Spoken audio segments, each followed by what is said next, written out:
So this is the dress I'm going to be working on, and I have it kind of hung up here on the door to show you guys.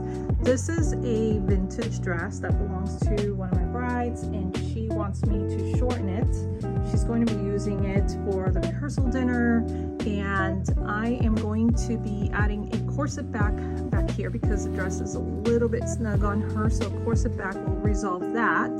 And then we're going to shorten the dress, take off that beautiful gold trim, and we're going to add it to the edge of the dress once I've hemmed it. So I want to take you guys along step by step so you can see how I take this vintage dress and redesign it. Okay, so now that you saw the dress hanging, I want to bring it over to the cutting table, and I just want to show you where I marked where the hem is going to be shortened. So this is what's going to be shortened up, and I'll measure. But yeah, I've had a lot of brides coming in with their mom's dresses, which I'm really excited to see. There's a lot of dresses from the 80s and 90s that are surfacing now, and what I'm doing is I'm redesigning them. I'm usually making them into short dresses. Like in this case, this is going to be for the rehearsal dinner. I've had brides bring it in and they just want to update it to wear it for their actual ceremony, and so it's a new trend that's been happening, and I'm really happy about it. So if you're out there and you're someone who either just loves vintage dresses and you want to find a way to make them modern and make them now, this is a great way. The other thing you can learn too is if you have someone in your family and you want to be the one to redesign an old dress, so go for it. Don't be afraid of it. It's a lot of fun. Use your creativity. And in this case, this dress wasn't too over the top, which is a good thing, right? So I don't have a lot to do to it. It's basically going to be the corset back and just hemming the dress and then taking this pretty gold trim and putting it back on the dress. So I'm just going to do a really tiny rolled edge hem that I'll show you how to do. And I'm just going to take out all of the poof that's in there, and it's just going to be a beautiful rehearsal dinner dress. So the first step that I do is, and I already marked it here, but basically this was folded up. And this is how I do all my dress hems. I just fold up where the length that I want, and then what I do is I take the pins and I just insert the pins. I don't like to use marking pens or anything like that. Not everyone does it this way. I just went and did the whole bulk of the material, folded it under, and put a couple pins to hold it in place in the front, and then I just bring that even all around. Not everyone does it that way, and I know there are rules, and I don't always follow rules, and it's always worked out great for me because it comes out perfect. So I'm just going to show you the way that I do things here. And so then I got to take out all this tulle, remove all this so we can have a little more control here. Don't worry, I won't bore you with that. I will bring it right to the next step.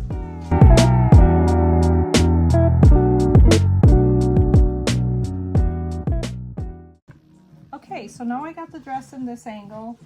I got all the tulle out of it, and basically now I'm going to lay it flat, and I'm going to be able to mark the hem.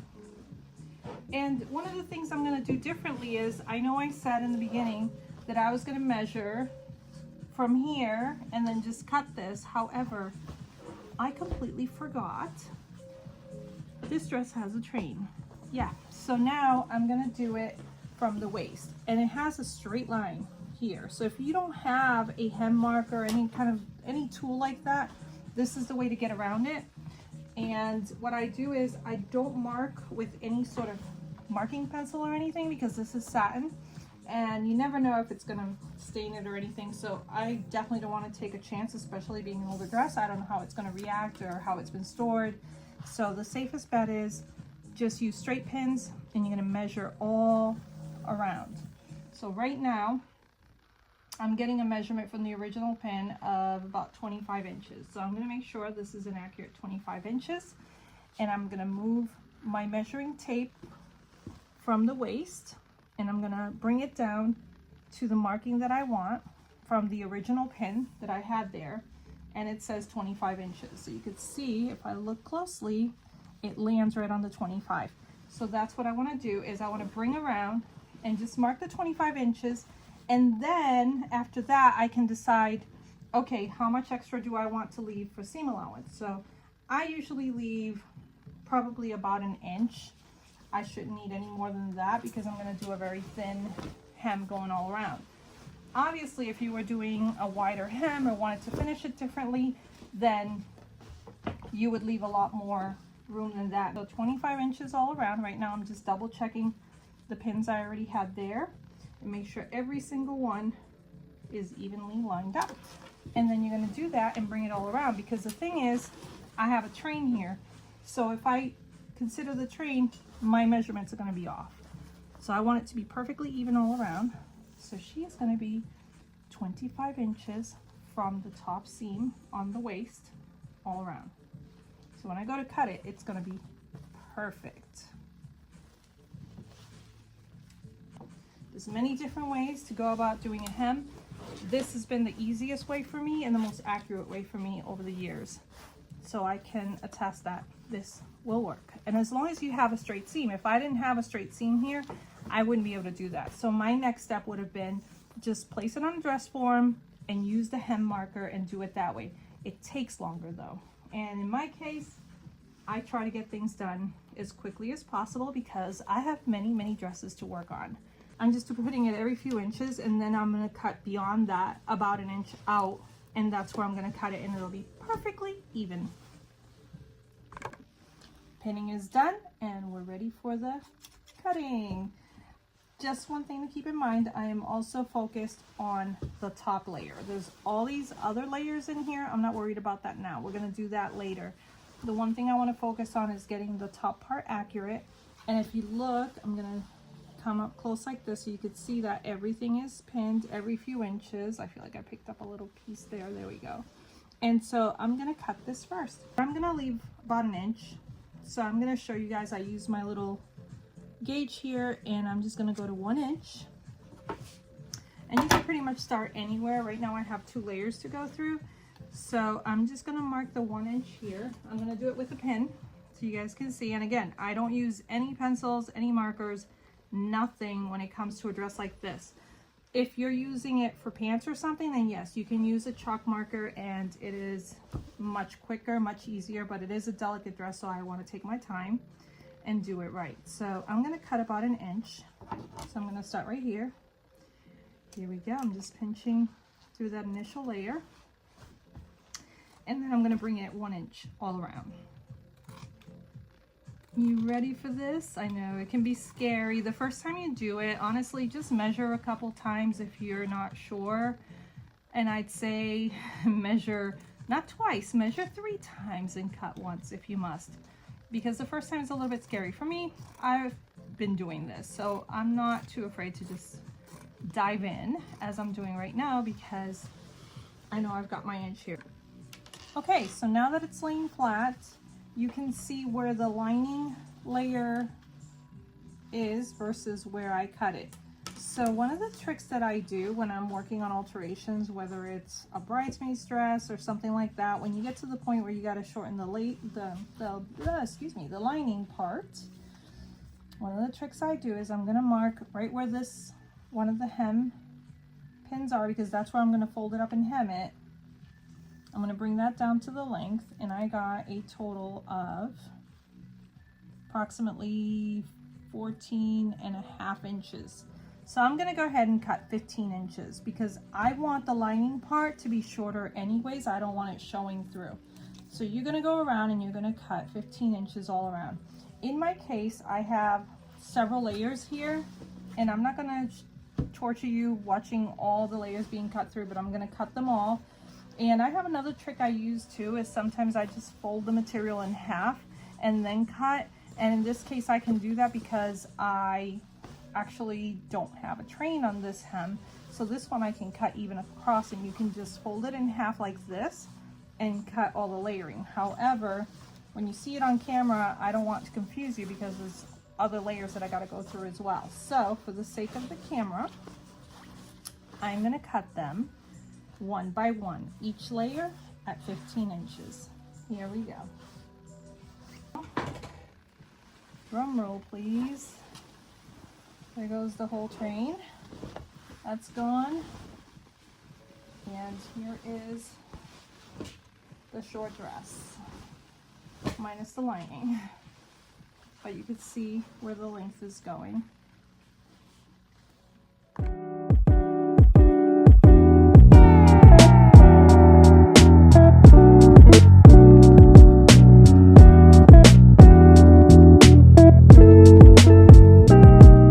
So here is what I'm gonna do. So I'm just gonna be doing a little tiny fold like that. Like right now, I could do it in one step and just roll this like that and stitch. But when you're starting out, the best thing to do to be very accurate is do it twice. So you're gonna do a very tiny edge, and I've already calculated the inch to be able to do this.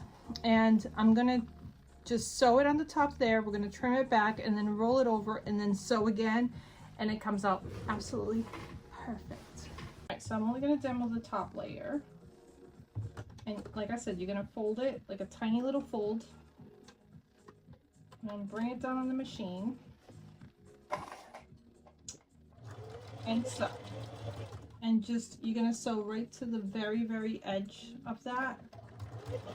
And you're gonna leave a little space because then you're gonna cut the speck with your scissors. And then once you cut that back, you're gonna fold it again. So you're technically doing the work twice, but I promise it is so worth it to get a beautiful professional finish. So now I'm gonna go all around and sew this beauty.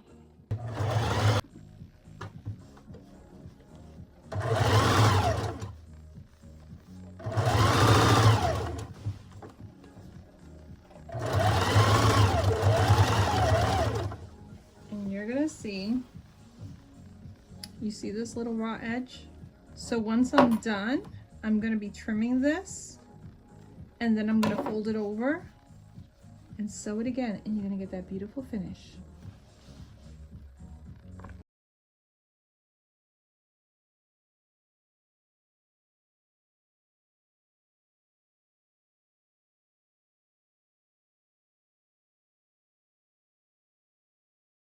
Okay, so day 2, part 2, and I'm going to show you guys where I am so far. This is one that's being picked up today in a few hours, so I really have to kind of speed up the process. So I won't be showing all the details in the how-tos, but later down the road in some other videos, I will show you how to do like the tiny rolled hem in 2 steps, and I will also show you how to make a corset back. So that'll be the next step that I'm going to do on this dress. Right now I have, if you can see, I'm going to zoom in. I did the nice finish on the hem, and then I just have to finish the lining part. So that part's done. And then now I'm adding the trim. So I had to take off all the old trim from the hem of the old dress. And so now I'm putting that on this edge. This is going to look super, super cute. Don't you agree? So this is where it's gonna go. And so yeah, so now I'm gonna show you the speed process. I'm just gonna go through it, and then later on you get to see it on the bride. Here we go.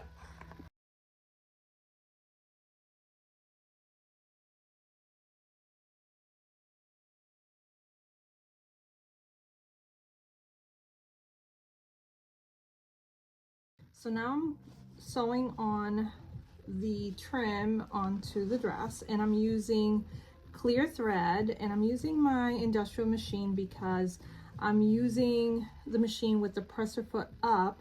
And what I do with that is it can allow me to freehand sew this. So it's, instead of hand sewing, I can do this. So watch this. This is something I only recommend when you're already experienced and you have advanced skills on the machine, because you have to be very careful. You have nothing to protect you between you and that needle, so you have to keep your hands away. And you can see I'm freehanding. I can go sideways, I can go forward, I can go backwards, but the presser foot's up, so I'm controlling the stitch length right now. And this is something that just comes with time. And so you guys can see I'm very quickly stitching this trim on. It won't take long to get around versus doing it by hand. The finish will be very pretty. It's clear thread, so you can't see it at all. So here we go.